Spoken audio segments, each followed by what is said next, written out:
This is a podcast about new crops. You're going to love it. Join us on The Cutting Edge, a podcast in search of new crops for Wisconsin.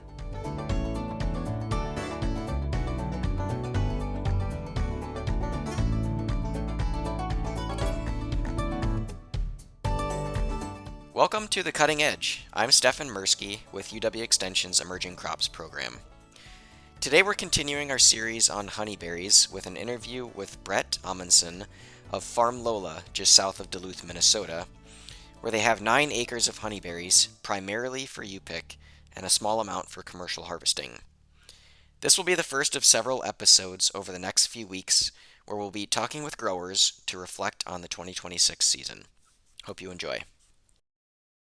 My name is Brett Amundson. I am the farm manager for locally laid and Farm Lola here in Wrenshall, Minnesota. In addition to the locally laid egg company on our site here in Wrenshall, we also manage about 9 acres of honeyberries, just over 7,000 plants, 13 different varieties of honeyberries. And then we also do 2 acres of blueberries. And so both of those operations are mostly U-pick operations for the public to come out and pick in our summer months. We also do some commercial harvesting of honeyberries and blueberries for businesses in our immediate area in the Duluth Superior area. Great. And I'm going to put you on the spot a little bit here, but can you name the varieties of honeyberries that you're growing? Sure. We originally planted the orchard in 2016. We started with Indigo Gem, Zoika, Wojtek, Aurora, Boreal Beauty, Boreal Beast, Blue Banana, Strawberry Sensation, Blue Treasure, Reuben, and we also have Honey Bee and Honey Glen, as well as Kenai and Kauai, I believe. That's 13. And did you, in 2016, when you established your honeyberries, did you plant 9 acres in that first year, or did you kind of scale it up? We did. We planted 3 3-acre plots. And then we eventually expanded beyond that into a couple of different areas across the farm and looking at splitting out a U-pick operation from the commercial, and also obviously trying new varieties as they became available. Great. So yeah, let's get into some insights from the year. How did your season go for you overall? I think for the growing season 2026, we got a pretty late start. Our winter lagged into late April with snow on the ground. So the bushes kind of got a late start. There was a good amount of moisture in the soil. And of course, with the snow, we had some initial moisture to kick off. So they took off pretty quickly in May as temperatures were pretty warm. It was a pretty warm May for us. And then we had some cool down in early June, and so the speed at which the plants flowered, got pollinated and went into berry, kind of varied because the temperature varied so much from week to week. There'd be some nights we'd be down near 30 degrees, and some daytimes that were hitting close to 90 in late May and early June.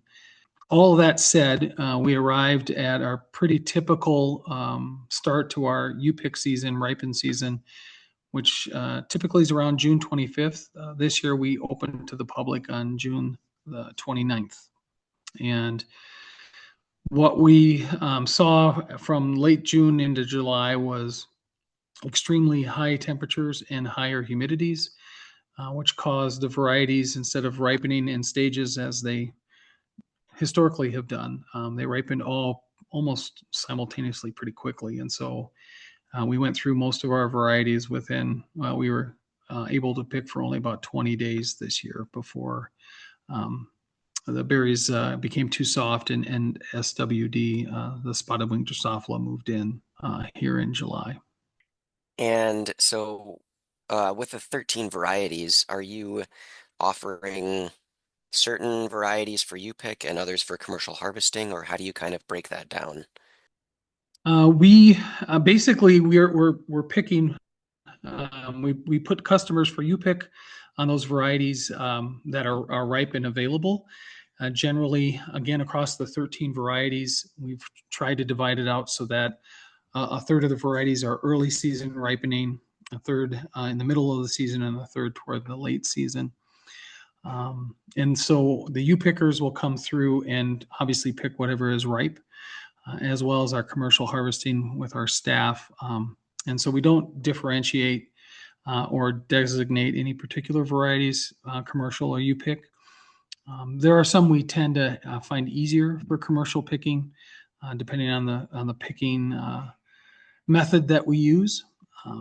For example, we can't use a vibrating harvesting method with the auroras because they're multi-stage ripeners and they're not all ripe on that bush at the same time. And so we will not generally do a lot of commercial pick on an aurora or a blue treasure. Same issue with blue treasure.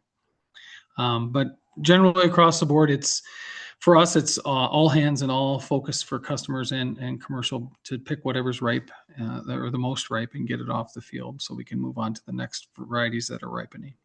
Hmm. Can you talk a little bit about your method for your commercial harvesting? Like what equipment do you use and just how you do that? Um, Probably, I want to say overall, the percentage of commercial harvest on our fields, our honeyberries are probably about 15% of the crop will go to a kind of a commercial harvest. And so the two most common methods we use for that would be um, just straight hand picking, especially with the varieties like Aurora and Blue Treasure, where we'll pay both staff and independent contractors or individuals from the community to pay. We'll pay them to pick by hand by the pound. Our current rate is $3 a pound for a clean pick. And then the other method we will use the vibrating sawzall method with either pools for smaller sized bushes, or we have a waxwing harvester that we can use for larger bushes that will have a better collection rate. And so those will do on those varieties of bushes that uniformly ripen at the same time and have a larger quantity of berries that might be a little bit smaller, such as the indigo gem or the zoyka. Because of the smaller size, they're less desirable for hand picking. And what kind of trends are you seeing in terms of your markets for you pick? Have you been seeing increasing interest or yeah, how's that been looking for you the past few years? Um, our email contact list is, right around, I think it's right around 5 or 6,000 individuals that have reached out or that have been out to the farm and have been connected to our contacting resource on our website. This year, it seems, kind of a rough estimate that we're still seeing about 50% of our customer base coming for UPIC are first timers. So we're still seeing a very large contingency of first timers to honeyberries, first timers to U picking kind of operations. And so there seems to still be quite a high demand and a high interest for a lot of the population that has not obviously been out to our facility or other facilities in the past couple of years. And so we see that UPIC demand being pretty steady in an increase. And I'm sure it doesn't hurt that there's the lettuce issue in the news lately has probably also driven a lot of people out to get in closer contact with their food sources and connect with where their food comes from. So how do you see your balance shifting over time in terms of the percentage that you're offering for you pick and the percent that you're offering for commercial harvesting? Do you see that changing or remaining relatively the same? It will probably be steadily the same, and the issue is not on the demand side, either commercial or U-Pick. The issue for us really is um, staffing, being able to have enough both hand pickers and for lack of a better term, mechanical pickers to get the product off the field. And our commercial demand is it's kind of constantly growing. And the only drawback on commercial, obviously, is the economics that like restaurants and bakeries are facing. The margins that they're facing makes it harder for them to be able to afford a more premium priced product. But the U-Pick demand, and as well as the commercial demand, I think continues uh, continues to grow. For us, it's finding a more efficient way to both harvest and then post-harvest after U-Pick to clean up those areas that most U-Pickers will generally miss, which is typical for a U-Pick operation. Yeah. And would you mind sharing what your commercial accounts are? Like where are the berries going? You mentioned bakeries and restaurants. Are those your primary ones, or are there other businesses using them? Yeah, our primaries are a restaurant, breweries, both for cider as for beer. In the past, we've had some meadery accounts as well as winery accounts. Um, and then, yeah, there is some bakeries. Those tend to be a little small scale. Some school clients as well. Again, those tend to be fairly small scale, and those vary depending on state and federal granting monies available. And so those tend to be our most of our commercial. Again, tends to fall with the restaurant, the breweries are their biggest clients, and ice cream shops also a pretty big client. Yeah, and are you selling frozen berries then? Sort of like bulk frozen, or what form are you selling to these wholesale Yeah. accounts? Yeah, all of our wholesale accounts are frozen and bucketed. And so the bucket sizes obviously vary depending on the client and the availability of buckets supply on our end. But it all goes as frozen, bucketed, and it's a grade A, sorted and cleaned berry that's usable directly in jams and restaurant applications. We do get some clients that will take a B grade or a C grade berry that will have some leaves and debris in there that they're just using to basically juice and filter. Yeah. Are there actually official grades for honeyberries? No, I guess that maybe that's more of an in-house system. I know other honeyberry growers that do kind of have a grading system. Generally, it's the grade A is your ready to eat or ready to use in an application for bakeries or restaurants, whereas your secondary grade is going to have some screening or filtering that's going to have to be done. So you're not necessarily using the whole berry um, uh, generally in those kinds of usages for that grade. Um, and for us here, for me, it's just a tracking system of, which, well, where has more time and staff energy been placed into actually producing that product and how it could be used in an application. Looking forward, do you foresee continuing to use the shake and drop method, or do you have plans to maybe eventually get a mechanical harvester? Well, the dream has always been a mechanical harvester. The original orchard, as it was designed in 2016, was designed to handle a harvester, and so it was laid out in that way to be most efficient in using a harvester. We did purchase last year an over-the-row blueberry harvester and did some experimenting with that last year during harvest. And again, part of the issue that we run into is staff availability and time to do that harvesting mechanically, as well as maintaining the field and customer relations for the UPIC operation side. And then, of course, the last couple of seasons have been very truncated, where we have, again, normally seen a 6 to 8 week harvest period across all of our varieties in a given summer. The last 3 seasons, we've been truncated to less than 3 weeks, in some cases less than 2. And so that the quicker ripening of those berries make them harder to use mechanical harvesting, because it's just becomes untenable with the amount of moisture and juicing that happens as those berries are harvested. Yeah, I'm curious how the mechanical harvester has been working for you. Is the softness of the berries the main challenge, or are you facing other challenges with that? Um, the softness of the berry is really the main challenge. You can certainly harvest, you can try to harvest earlier in the ripening process, so where the berry is going to be a little bit firmer.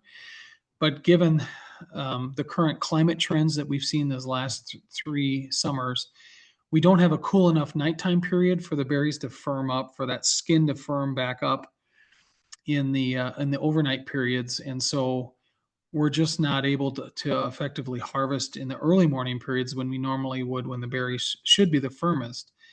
The other piece is, with the high humidity, there's such a high amount of dew and moisture on the bushes and in the fields that it makes harvesting and cleaning the product more difficult.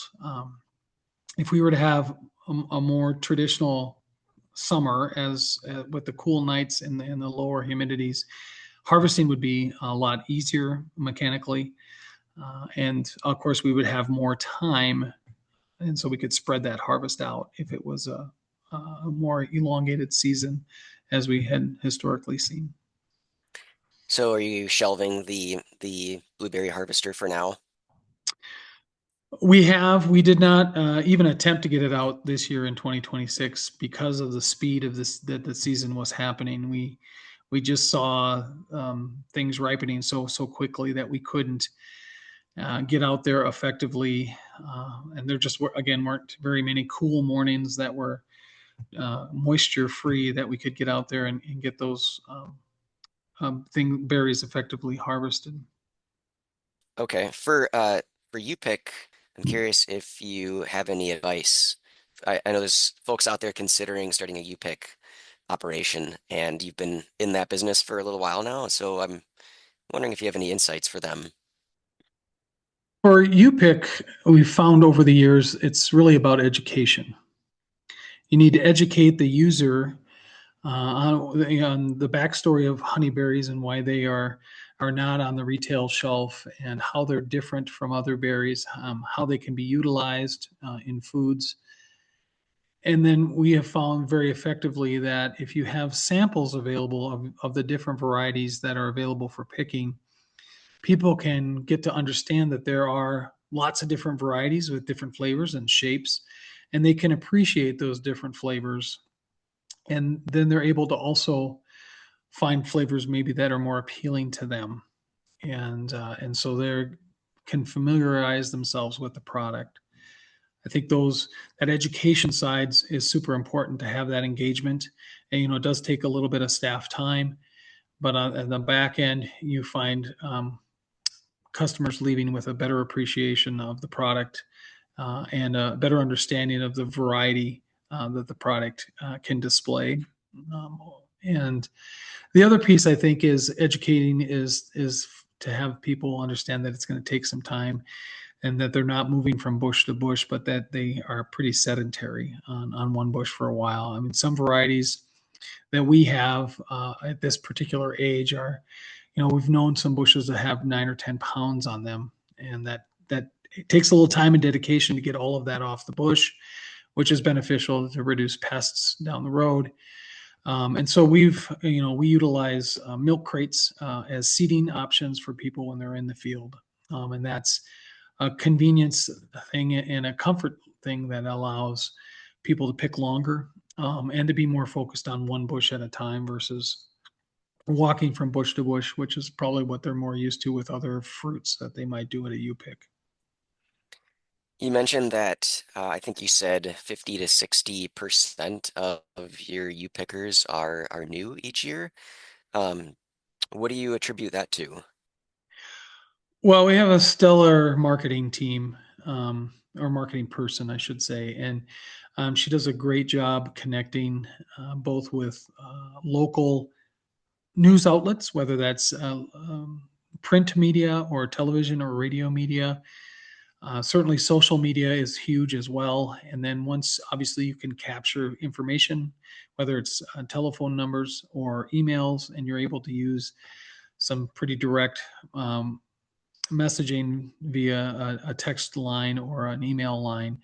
Then you're able to connect with those people, especially important as berries ripen, and you may or may not be have inventory available to pick. It's good to let people know as quickly as possible, and so that kind of direct messaging is incredibly helpful. And then, of course, things get shared and spread on social media, which is always a nice uh, nice thing to have and utilize as to the best extent that you can. Um, so it really is marketing, and it's also obviously the uniqueness of the product. I think once you get people to come out and then they take those berries home or they take them to other locations. We found that the restaurant that does a honeyberry milkshake is huge promotional material for us. A lot of people are interested. That sometimes is their first connection with the berry is in a milkshake, and so they want to come and pick some the same day. And so anytime you can spread that out, get people to try it. We also partner with a local maple syrup producer, and so we have a honeyberry infused maple syrup. And again, it's another way that different product goes out there that's promoting honeyberries that get people to look up the honeyberry and find where you're at to come and pick. Great. So, looking forward to the rest of the year, are you planning on doing any management in your honeyberry field, or is it going to be pretty hands off? Well, every farmer would like everything to be hands off and to have a little bit of free time somewhere in the year. What we have generally followed that process for the 10 years that a majority of our plants have been in the ground. We'll do a lot of the maintenance of the rowing, the weeding, and that kind of thing. But we haven't done a lot of pruning, and so now we're kind of turning our focus to doing more intentional pruning to get the bushes a little bit up off the ground to make mowing and weeding in the aisles easier, more efficient, to get more wind and get more breeze underneath those bushes to both reduce the insect pressure as well as the moisture. Um, and I think we're going to be looking at reducing some of the older varieties that are not as vertically grown as some of the new varieties are. We're looking at like the indigo gems and the zoyka varieties that are a little shorter, wider, and bushier, to moving from a high volume of that type of plant to moving more toward the Aurora Blue Treasure, Boreal Beauty, Boreal Beast, taller variety of bushes that are not so heavy on the ground but are more vertical. What is your pruning strategy? How do you go about that? Well, we're still kind of in the trial and error phase of pruning. We've done some hand pruning and tried that, and certainly it's effective, but it's just very time consuming. We've done some more mechanical pruning with metal blade on a weed whip type apparatus, and that's certainly a little bit quicker, not as clean on the bushes. But we're also looking at doing a more intentional um, vertical pruning, and there's been some conversation of Canadian farms doing doing some collaring of honeyberry trunks to prevent future regrowth on those pruned trunks. And so I'm kind of interested in, and we'll be kind of looking into that this fall to see how that might be again, make things more effective and less work down the road to do some pruning up and collaring to get those bushes again up off the ground. And then you mentioned weeding. So what is your current weed management method? It's all by hand for the center of the plant, and then again the bushes of the majority of the orchard has been around for 10 years, and so the aisle grass management is pretty simple, and we have a pretty dedicated lawn mowing crew that can take care of that, and then it's just some follow-up service work with a pretty standard weed whip around most of those bushes. And again, once they get pruned up a little higher, that'll be more effective and we'll be doing less hands-on weeding. Are you growing your plants in fabric or do you have some sort of organic mulch on them? Both. We planted the original plantings start in fabric. We do pretty standard spacing of about 4.5 feet between bushes within the row. And we're doing 12 feet between rows in spacing, but in fabric, and then it's covered with wood mulch. And as they grow up and take on a big enough crown, then obviously the wood mulch is less important and the fabric is a little less important, but nonetheless it remains there. And then we just move into a weed and grass management system. Great. So looking towards the future, is there anything that you're planning on changing going forward or implementing based on your observations from this year? Well, our biggest strategy is really to look at, or maybe come to terms with the reality that we are going to have a truncated honeyberry season going forward. That we're not going to ever reach the original envisioned and original experience of 6 to 8 weeks for our across our 13 varieties, and we're going to have to figure out a way to be more efficient in harvesting both commercially as well as to do a cleanup harvest behind the UPIC groups that come through. And so part of that strategy is to look at an effective pruning system that's going to maybe reduce the size of the bushes a little bit and allow more airflow, which is going to maybe keep the bushes a little cooler, and obviously hopefully keep our insect pressure down as they over ripen. And pruning just to reduce the canopy a little bit so that it can again be a little cooler and not retain as much heat. And we're going to do some orchard size reduction at this point until we can find that equilibrium balance between what we can effectively staff with our limited staff and methods and what we can maintain. And then moving to varieties that again are a little more taller with a larger berry that will be a little more friendly for UPIC customers to be more efficient at picking clean. Great. Well, that sounds good, Brett. I think that's a good place to leave it. So, thank you so much for your time and for sharing all your expertise with our listeners. Great. Thank you so much. Appreciate it.